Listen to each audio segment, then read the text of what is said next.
इस खास और नई गहन चर्चा में एक बहुत ही दिलचस्प विचार से शुरुआत करते हैं। जरा कल्पना कीजिए, एक अकेली किताब जिसमें बस कुछ पन्ने और शब्द दर्ज हैं, वो कैसे 1.25 अरब से ज्यादा लोगों की अधिकारों की ढाल बन जाती है। बिल्कुल। और ये सिर्फ एक ढाल नहीं है, बल्कि एक ऐसा मजबूत ढांचा है जो देश के सबसे शक्तिशाली संस्थानों, बड़ी बड़ी सरकारों और अधिकारियों को भी पूरी तरह से जवाबदेह बनाता है। एकदम सही कहा। तो आज के हमारे इस विस्तृत डीप डाइव का आधार कुछ बेहद महत्वपूर्ण रिसर्च सामग्री और कानूनी नोट्स हैं, जिनका मुख्य विषय है भारतीय संविधान, नागरिक अधिकार और न्याय। और ये सेशन खास तौर पर प्रतियोगी परीक्षाओं जैसे यूपीएससी, पीसीएस की तैयारी कर रहे विद्यार्थियों के लिए डिजाइन किया गया है। हाँ, क्योंकि ये विषय जितना गहरा है, उतना ही हर एक नागरिक और एस्पिरेंट के लिए जरूरी भी है। आज हमारा मिशन बहुत स्पष्ट है। हम इस जटिल कानूनी भाषा को, अनुच्छेदों के उलझे हुए जाल को और खास तौर पर 2024 में आए सर्वोच्च न्यायालय के उन ऐतिहासिक फैसलों को डीकोड करेंगे, जिन्होंने इस किताब को एक नया रूप दिया है। मतलब हमारा उद्देश्य ये है कि इस चर्चा से ये बिल्कुल साफ हो सके कि कागजों पर लिखे गए ये अधिकार असल जिंदगी में कैसे काम करते हैं और राज्य या सरकार की सीमाएं आखिर कहाँ जाकर खत्म हो जाती हैं। एकदम। हम हर एक हेडिंग, हर एक केस को बहुत ही सरल भाषा में बिंदु दर बिंदु समझेंगे, जैसे कोई शिक्षक क्लास में पढ़ाता है, बिल्कुल वैसे ही। तो चलिए बिना किसी देरी के शुरू करते हैं। हमारी सामग्री का पहला पन्ना और पहली हेडिंग है अनुच्छेद 12, राज्य कौन है। ये बहुत ही बुनियादी और अहम सवाल है। आमतौर पर जब हम राज्य या स्टेट शब्द सुनते हैं तो दिमाग में क्या आता है? भारत सरकार, संसद या राज्य की विधानसभाएं। हाँ बिल्कुल। लेकिन संविधान निर्माताओं की दूरदर्शिता देखिए। अनुच्छेद 12 में उन्होंने एक बहुत ही खास शब्द जोड़ा है, अन्य प्राधिकरण, यानी अदर अथॉरिटीज। इसका दायरा तो बहुत बड़ा हो सकता है। उन्हें पता था कि भविष्य में सरकार सिर्फ मंत्रालयों तक सीमित नहीं रहेगी, वो कई तरह के बोर्ड, निगम या संस्थाएं बनाएगी। मतलब राज्य का अर्थ वो हर संस्था है जिसके पास सत्ता या ताकत है।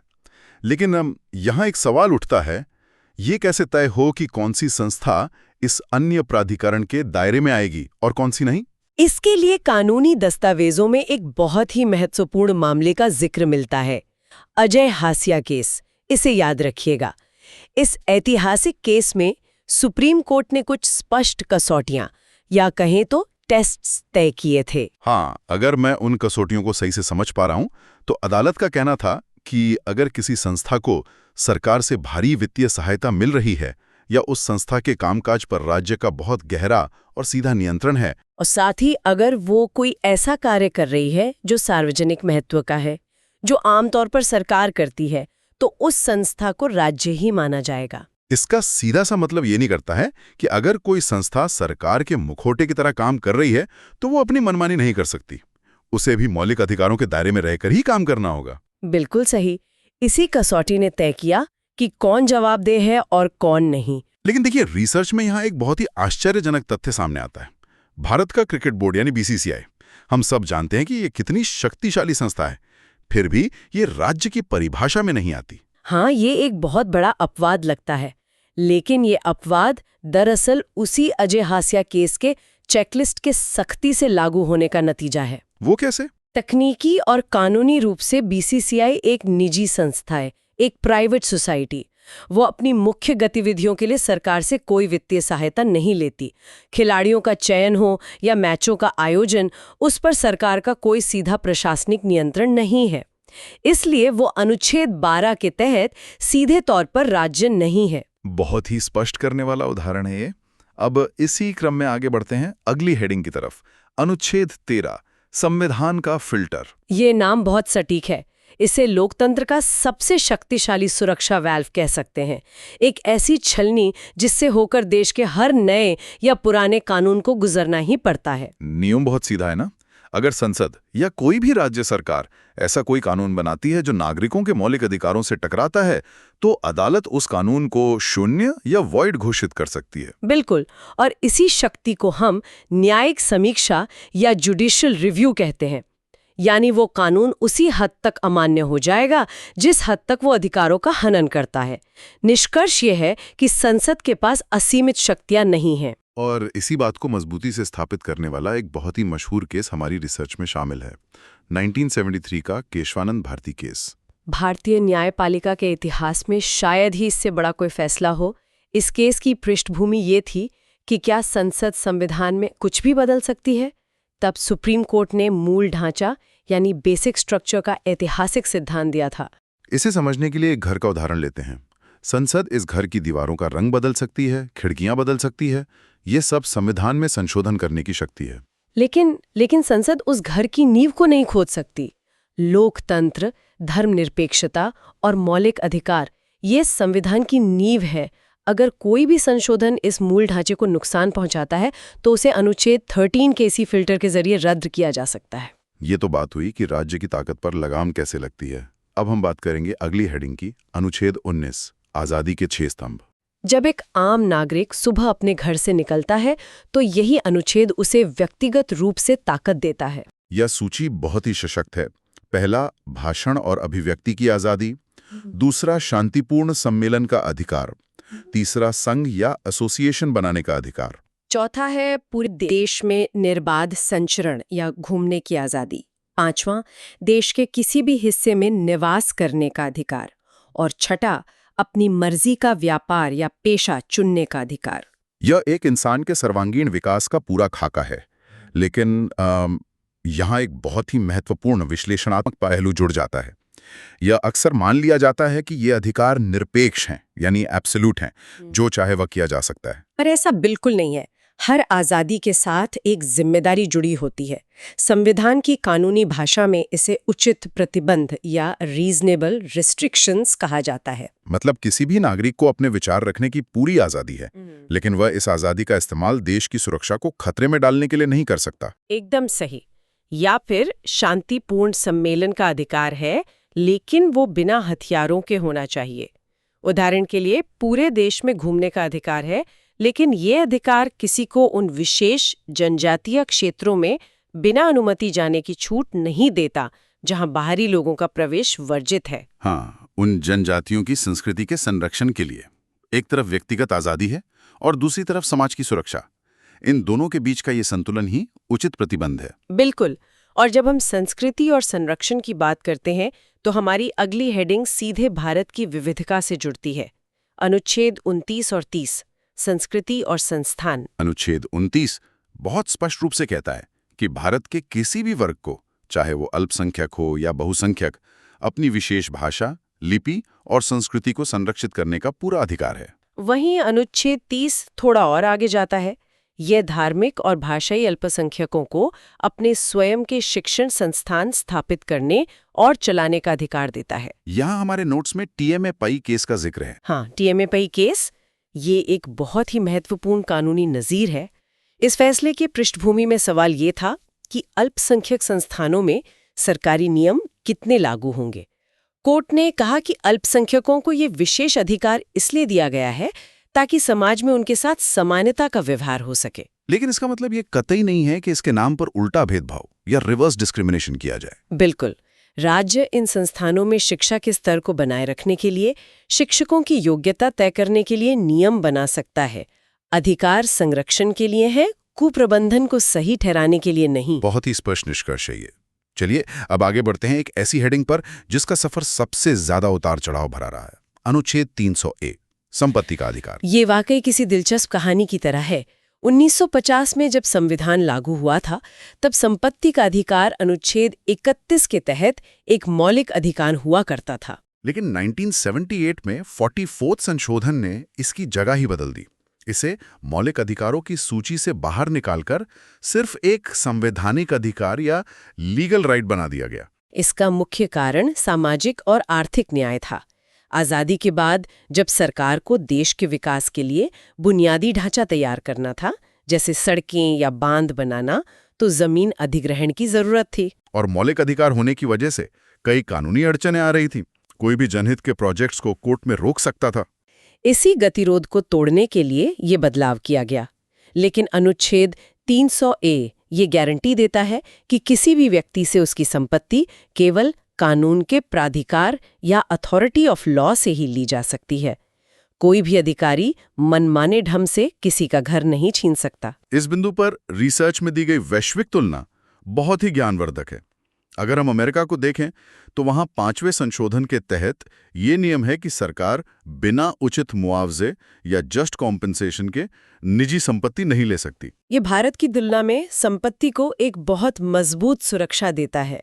वहीं दूसरी ओर ब्रिटेन में कॉमन लॉ के तहत संपत्ति लेने के लिए कानूनी प्रक्रिया का पालन अनिवार्य है। भारत का मॉडल इन दोनों के बीच का एक रास्ता है। हाँ, जहां कानून का पालन तो अनिवार्य है, लेकिन मुआवजे की राशि क्या होगी ये संसद द्वारा बनाए गए कानून पर निर्भर करता है। बिल्कुल। अब हम एक ऐसे परिदृश्य की ओर चलते हैं जो लोकतंत्र के लिए सबसे बड़ी परीक्षा है। हमारी अगली हेडिंग है आपातकाल, अनुच्छेद 358 और 359। आम धारणा ये होती है कि आपातकाल लागू होते ही सारे अधिकार छिन जाते हैं। ये एक बहुत ही आम भ्रम है। अनुच्छेद 358 केवल और केवल तब लागू होता है जब देश पर कोई युद्ध या बाहरी आक्रमण हो जाए।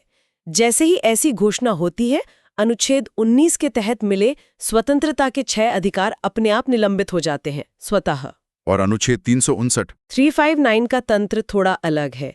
ये युद्ध, बाहरी आक्रमण या सशस्त्र विद्रोह किसी भी आधार पर लगाए गए आपातकाल में काम आ सकता है, लेकिन ये अधिकारों को अपने आप खत्म नहीं करता। राष्ट्रपति एक आदेश जारी करके ये तय करते हैं कि नागरिक किन अधिकारों को लागू करवाने के लिए कोर्ट नहीं जा सकते। लेकिन यहाँ अभेद्य खोज के रूप में आते हैं अनुच्छेद 20 और 21।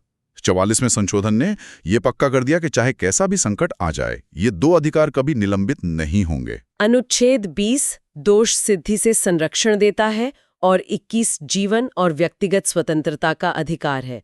ये आपातकाल में भी नागरिक सुरक्षा के सबसे मजबूत कवच हैं। ये इस बात का प्रमाण है कि भारत में मानव जीवन की गरिमा सर्वोपरि है। तो अब इस सिद्धांतिक समझ के बाद हम चर्चा के सबसे प्रासंगिक हिस्से पर आते हैं। हमारी अगली हेडिंग है 2024 के ऐतिहासिक सुप्रीम कोर्ट के फैसले। ये भाग प्रतियोगी परीक्षाओं के लिए बहुत ही ज्यादा महत्वपूर्ण है। इसे हमने कुछ श्रेणियों में बांटा है। पहली श्रेणी है लोकतंत्र और पारदर्शिता। इसमें सबसे चर्चित मामला रहा इलेक्टोरल बॉन्ड्स यानी चुनावी बॉन्ड का। सुप्रीम कोर्ट ने इस योजना को असंवैधानिक घोषित कर दिया। भारत के मुख्य न्यायाधीश DY चंद्रचूड़ का तर्क बहुत स्पष्ट था। जनता के पास जानने का अधिकार है। जब तक नागरिक को ये नहीं पता होगा कि किस दल को कौन चंदा दे रहा है, वो निष्पक्ष चुनाव कैसे करेगा। और इसी में वोट के बदले नोट यानी ब्राइबरी इम्यूनिटी का फैसला भी अहम है। दशकों से माना जाता था कि विधायकों को सदन में वोट देने के लिए रिश्वत लेने पर विशेषाधिकार हासिल है। कोर्ट ने इसे खत्म कर दिया। भ्रष्टाचार के लिए कोई कानूनी छाता नहीं हो सकता। ये कानून के शासन की जीत है। कानून के शासन की बात करें तो अगली श्रेणी आती है व्यक्तिगत स्वतंत्रता की। इसमें बिल्किस बानो केस का संदर्भ बहुत अहम है। सुप्रीम कोर्ट ने 11 दोषियों की रिहाई को रद्द करते हुए स्थापित किया कि क्षमादान शक्तियों का इस्तेमाल मनमाने तरीके से नहीं किया जा सकता। और न्यूज़ क्लिक केस में उसमें कोर्ट ने कड़ा सिद्धांत लागू किया कि गिरफ्तारी के लिखित आधार देना अनिवार्य है। सिर्फ मौखिक रूप से बता देना काफी नहीं है। सिद्धांत वही है, जमानत नियम है और जेल अपवाद। तीसरी महत्वपूर्ण श्रेणी है मानवीय गरिमा और सामाजिक न्याय। इसमें सबसे ज्यादा बहस का विषय रहा है बुलडोजर न्याय पर कोर्ट की रोक। सुप्रीम कोर्ट ने स्पष्ट किया कि किसी पर सिर्फ आरोप होने के आधार पर उसका घर गिरा देना एक सामूहिक दंड है। ये अनुच्छेद 21 के आश्रय के अधिकार का सीधा उल्लंघन है। अपराध की सजा अदालतें तय करती हैं, बुलडोजर नहीं। सामाजिक न्याय का एक और चौंकाने वाला मामला जेलों के भीतर से आया। हाँ, जेल मैनुअल में जातिगत भेदभाव। कोर्ट ने पाया कि जेलों में काम का बंटवारा जाति के आधार पर हो रहा था। इसे अनुच्छेद 15 और 17 के तहत असंवैधानिक घोषित किया गया। अब आते हैं अंतिम श्रेणी पर, धर्मनिरपेक्षता, शिक्षा और नागरिकता। अलीगढ़ मुस्लिम यूनिवर्सिटी यानी AMU के अल्पसंख्यक दर्जे के मामले में सुप्रीम कोर्ट ने पुराना फैसला पलट दिया। अब अल्पसंख्यक दर्जा केवल किसी कानून से तय नहीं होगा, बल्कि इस बात से तय होगा कि संस्थान की स्थापना की प्रकृति क्या थी। वहीं यूपी मदरसा एक्ट की वैधता को कोर्ट ने बरकरार रखा। ये धर्मनिरपेक्षता का उल्लंघन नहीं है। हालांकि कामिल और फाजिल जैसी उच्च शिक्षा की डिग्रियां UGC के दायरे में रहेंगी। और नागरिकता के मुद्दे पर धारा 6A की वैधता को बरकरार रखा गया, जिसने असम समझौते पर मोहर लगाई। रहीम अली केस में यह भी तय हुआ कि फॉरेनर्स ट्रिब्यूनल केवल शक के आधार पर किसी को विदेशी घोषित नहीं कर सकते। अधिकारियों को ठोस सबूत देने होंगे। नागरिकता किसी भी इंसान के वजूद का सबसे अहम हिस्सा है, मनमानी नहीं चल सकती। तो हमारी इस पूरी विस्तृत चर्चा और रिसर्च के इन सभी पन्नों से गुजरने के बाद एक बात जो बिल्कुल साफ हो जाती है वो ये है कि भारतीय संविधान कोई रुकी हुई या जड़ किताब नहीं है, ये एक जीवंत दस्तावेज है। बिल्कुल, जैसे जैसे देश की चुनौतियां बदलती हैं, यह किताब हर युग और परिस्थिति के हिसाब से नागरिकों को सुरक्षा प्रदान करती है। हमने अनुच्छेद 12 से लेकर 2424 के ऐतिहासिक फैसलों तक का सफर तय किया, लेकिन चर्चा समाप्त करने से पहले एक गहरा विचार छोड़ने का वक्त है। आज हमने देखा कि कैसे अनुच्छेद 21 ने आम नागरिक को बुलडोजर न्याय से बचाया। बिल्कुल। लेकिन सोचने वाली बात यह है कि भविष्य में जैसे जैसे आर्टिफिशियल इंटेलिजेंस और डिजिटल दुनिया का विस्तार होगा, क्या संविधान का ये फिल्टर हमारी डिजिटल निष्ठा और ऑनलाइन गरिमा को भी इसी तरह किसी डिजिटल बुलडोजर न्याय से बचा पाएगा? इस पर आप सब जरूर विचार करें। ये भविष्य का सबसे बड़ा संवैधानिक सवाल होने वाला है। अगर आपको ये वीडियो उपयोगी लगा हो तो इसे लाइक करें, अपने दोस्तों के साथ शेयर करें और हमारे चैनल प्रमोद अकेडमी को सब्सक्राइब करना बिल्कुल ना भूलें। आप हमसे सोशल मीडिया पर भी जुड़ सकते हैं। फेसबुक पर प्रमोद अकेडमी और इंस्टाग्राम पर हमें फॉलो करें प्रमोद जी 143 पर। ज्ञान ही शक्ति है। मिलते हैं अगले वीडियो में। धन्यवाद।